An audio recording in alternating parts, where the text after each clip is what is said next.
I walked into my own coffee bar in a thrift store windbreaker and boots that still remembered last winter. And the room did what rooms sometimes do when they think they already know you. It decided for me. The line slid around me. The blonde at the register gave me that fast head-to-toe scan and sighed like I'd already inconvenienced her. And before I even said a word, she hit me with, "Tables are for full orders only," so I smiled anyway and said, "Morning, just an Americano." And she tapped a little sign I'd never approved and said, "Cash only today." Then, when I asked how much, she said, 13, even though the board behind her said 4.25, so I handed over a 20. She pinched it like it was damp, told the barista, "Plain coffee to go," and slid me a paper cup, while the couple in blazers behind me got stoneware mugs, saucers, water, and a friendly tour of the pastry case. And as I stepped aside, I heard 3 little words float out of her mouth to the barista, like a draft under a locked door. "Not for you, yeah."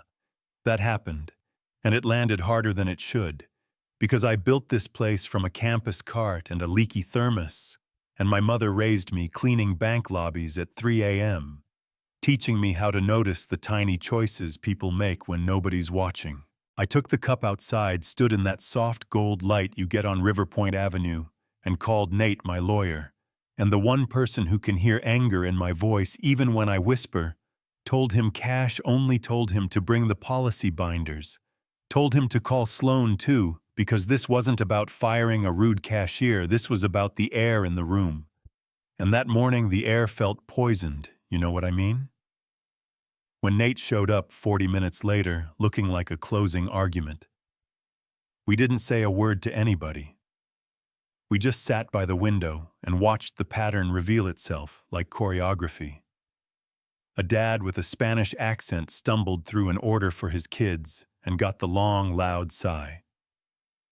A retired couple studied muffins like a museum label and got told to come back when it's not busy.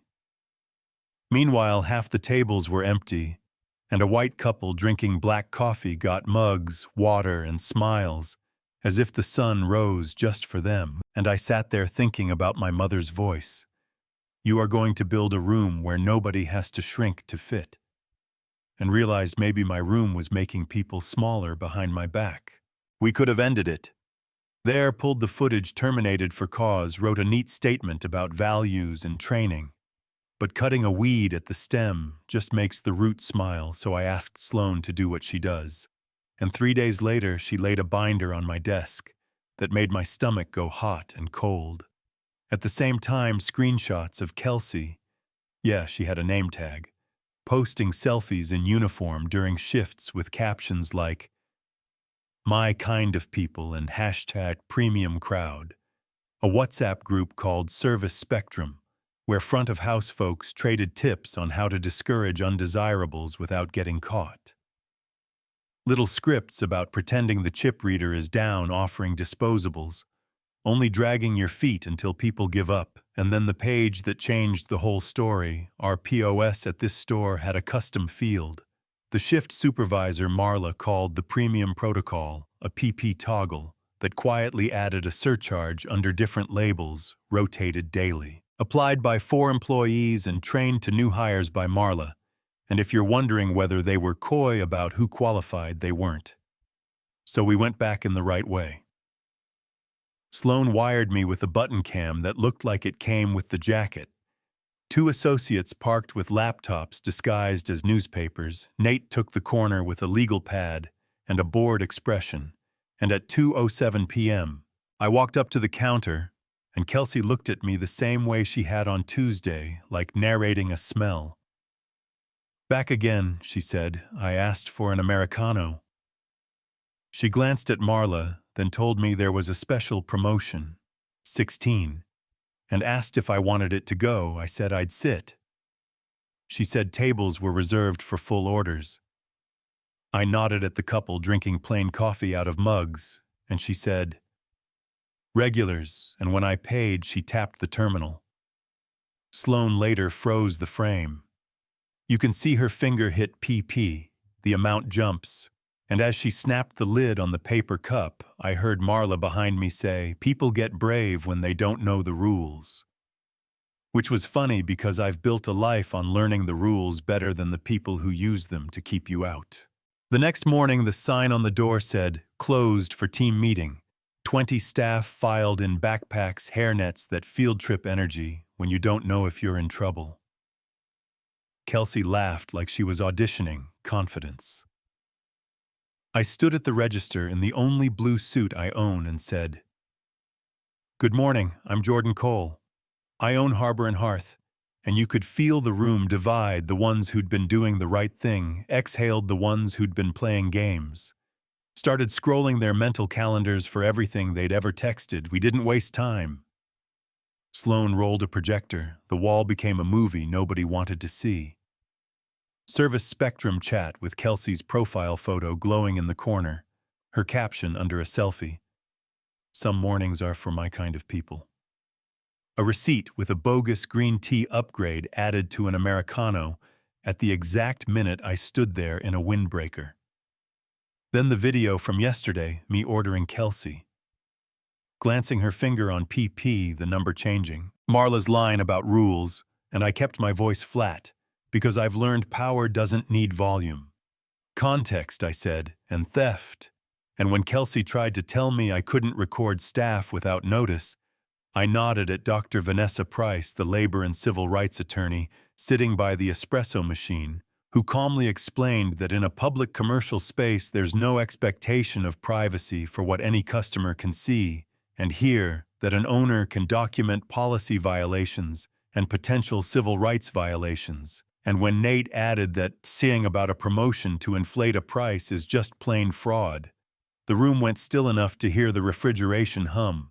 I turned to Marla because supervisors set the tone whether they admit it or not, told her she designed PP, and trained others told Kelsey she'd applied it as routine, told both that this ended today, termination for cause effective, immediately access shut off at noon boxes for their things.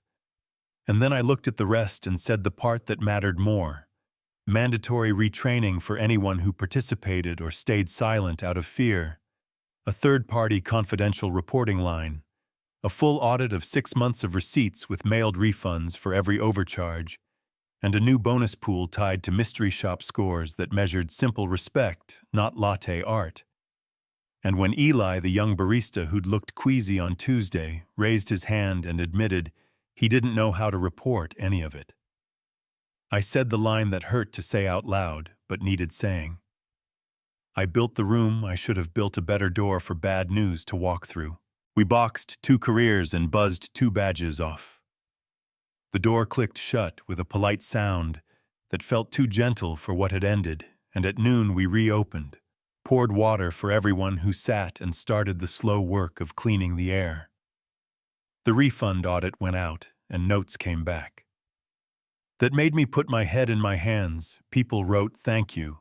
I thought I was crazy. People said they'd stopped coming and might try again, and sales went up because dignity is good business. But the number I look at first is the mystery shop score. Under simple respect, we hit 98 last month and missed 2 points because an order took too long and someone forgot to offer water.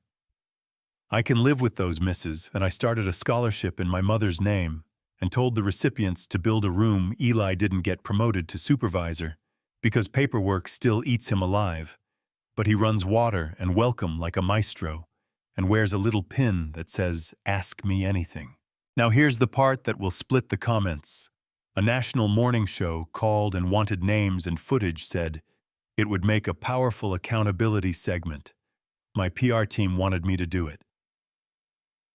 Nate said the legal was clean.